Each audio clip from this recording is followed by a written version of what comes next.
مصطفى مصطفى متبع للصفا. Wasiat yang kedua, was-sam'i wa ta'ah wa in ta'ammara 'alaikum 'abdun. Aku berwasiat kepada kamu yang kedua untuk dengar dan patuh walaupun yang memimpin itu adalah hamba abadi. Maksudnya di sini patuh dan taat kepada pemimpin. Patuh dan taat kepada pemimpin. Patuh dan taat kepada kerajaan, kepada pemerintahan. Kalau pemerintahnya tak betul, macam mana?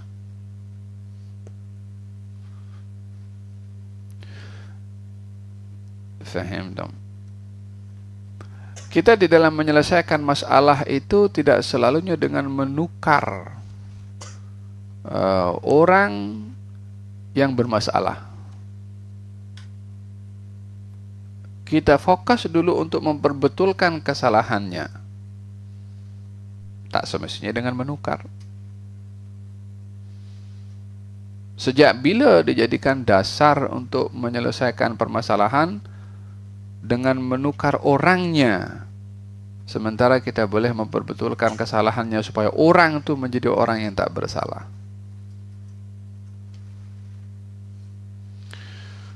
Faham tum? Oleh hadza kata baginda Rasulullah, wa in ta'ammara 'alaikum 'abdun, walaupun yang menjadi pemimpin itu hamba abadi, maksudnya kalaupun orang yang memimpin itu di mata kamu rendah, artinya orang itu hamba abadi, tetap lebih baik mempunyai pemimpin yang mentadbir daripada dibiarkan tak ada pemimpin.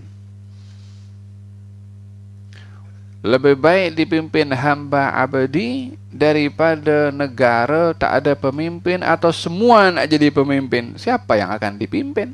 Ya. Paham tak? Kesalahan-kesalahan dan dosa-dosa yang tidak sampai kepada peringkat fatal dalam membiarkan pemimpin tadi seperti menghalalkan yang diharamkan oleh Allah. Maka dalam hal ini baginda Rasulullah SAW bersabda dalam hadis memberitahukan tentang pemimpin yang zalim. Katanya, ketika ditanya, adakah kita perlu mengangkat pedang? Tidak, kata Nabi. Dia zalim. Perlukah kita tukar? Tidak. Tapi tunaikan haknya dan tuntut hak kamu kepada Allah darinya. Tunaikan haknya sebagai pemimpin, kita taat. Bukan pada kezaliman. Pada bahagian yang kita perlu taat, yang tidak menyalahi kepada tuntutan dan permintaan daripada syarak, maka kita perlu taat. Hak kita macam mana? Kata Nabi, tuntutlah hak kamu daripada pemimpin yang zalim nanti di akhirat.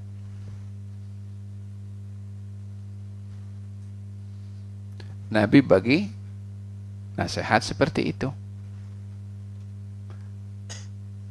Bagi sarana dan cadangan seperti itu. Faham tak? Kata baginda Rasulullah, solatlah kamu di belakang pemimpin yang baik atau pemimpin yang tidak baik. Berarti ada kalanya pemimpin itu pemimpin yang tidak baik. Selagi mana pemimpin yang tidak baik itu bukan menjadi fatalnya atau terabaikannya perintah-perintah wajib dalam syariat kepada umat Islam, maka dalam hal ini tidak diperbolehkan untuk menukar atau menumbangkan pemimpin itu. Ya, teguran perlu ditegur. Kita dalam Quran pun juga Nabi Musa diperintahkan tegur kepada Firaun. Tapi tidak sampai kepada peringkat penukaran, melainkan kalau berlaku kufran bawahan. Apa itu kufran bawahan? Kekufuran yang jelas. Pemimpin bagi tahu, jangan ada di antara kamu yang sholat Jumat, contohnya. Tutup semua masjid-masjid ini. Ya, pemimpin sampai di sini batasannya. Ini hukumnya Allah Subhanahu wa taala. Jangan ada di antara ya kamu yang berpuasa ataupun menunaikan zakat, contohnya. Dalam hal ini dia sudah melangkahi haknya Allah dalam perintah-perintahnya dalam rukun agama. Hatta tarau kufran bawahan. Jangan kamu merampas kepimpinan sehingga kamu nampak kufran bawahan, kekufuran yang jelas.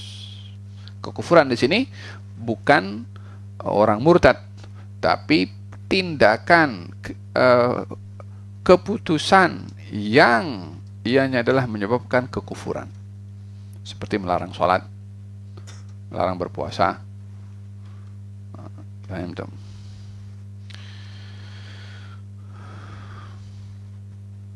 Di zaman dahulu ada pemimpin-pemimpin yang kejam. Di antaranya Hajjaj bin Yusuf.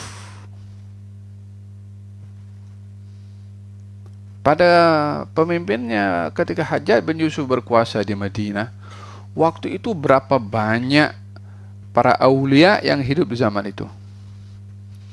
Saya ingat Ali Zainal Abidin masih ada, cicit Nabi ada, Hasan al-Basri ada, masa Sa'id bin Musayyib ada masa itu. Orang-orang hebat ada masa itu. Tak seorang pun daripada mereka yang jom kita tumbangkan ini. Hajjaj ini kejam dia pembunuh dia. Tak ada. Hatta dalam pemerintahan para khulafa, pemerintahan para imam-imam 4 zamannya Imam Abu Hanifah. Itu Abu Hanifah sampai dipenjarakan itu. Abu Hanifah dipenjarakan. Siapa yang menjarakan? Pemimpin. Adakah dia bagi seruan tumbangkan pemimpin? Tak ada. Imam Malik pernah dipenjarakan juga. Adakah dia mengeluarkan fatwa tumbangkan? Tidak. Imam Syafi'i pun pernah digari. Adakah dia keluarkan fatwa tumbangkan? Tidak. Tukar? Tidak. Imam Ahmad bin Hanbal disebat gara-gara mengatakan Quran bukan makhluk. Diseksa. Dia keluarkan fatwa tukar pemimpin? Tidak. 4 imam kita ikut. Tak ada di antara mereka keluarkan fatwa untuk tumbangkan pemimpinnya walaupun pemimpinnya waktu itu kejam. Habis kita ikut siapa nak tumbangkan pemimpin ini? Kalau gitu kita sokong ke kezalimannya? Tidak. Kezaliman tak boleh disokong. Baik yang zalim itu pemimpin, atau kita, atau kawan kita, orang tua kita, anak kita, teman kita, yang namanya zalim tak boleh disokong. Bukan hanya kepada pemimpin, kepada siapa saja. Zalim itu mesti dihentikan. Cara menghentikan kezaliman macam-macam. Yang tak boleh itu ridha kepada perbuatan zalim, itu tak boleh. Hatta pemimpin. Pemimpin kita rasuah, pemimpin itu kejam, pemimpin curi duit. Kita tak boleh halang ke? Halang mesti. Ini kan ingkarul mungkar. Kita kena cegah yang mungkar. Tapi bukan bermakna dengan langkah segala-galanya mesti dengan ditukar. Kalau tidak, jadi kacau negara. Seorang pemimpin zalim, pemimpinnya tukar. Pemimpin ini pun juga lebih kurang, tukar. Bila akan stable ini negara? Oleh hada katanya di sini wasami wa ta'a wa in ta'ammara 'alaikum abdun.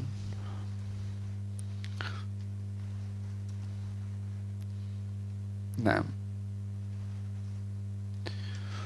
Oleh hada Imam Syafi'i pernah mendatangi salah seorang khalifah daripada Bani Abbas, ditegur nasihat. Abu Hanifah sampai dipenjarakan karena menegur kepada pemimpin dan menasihati pemimpin.